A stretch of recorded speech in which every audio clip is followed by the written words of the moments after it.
Yesu wabulo wa Yerusalemu anamwimbira hosana hosana mwana wa Davide. Komakulu wina sina nyasa na nena auzeni hakale jete.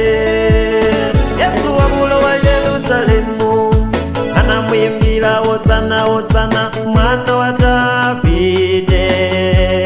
Komakulu wina sina mwimbira nati auzeni hakale jete awa.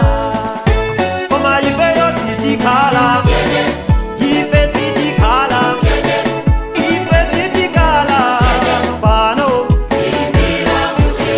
ife yo sitikala sitikala ife sitikala lero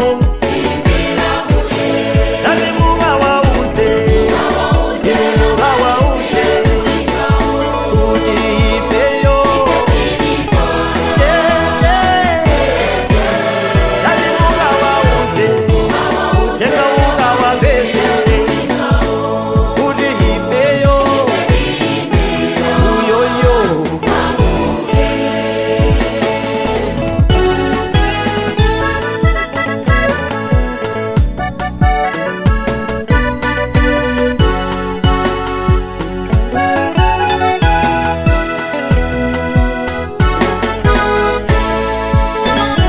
Pamene Yesu anayanga akakhala chete awa ine ndzadzutsa miyala idzandiyimbira nditamandira ine.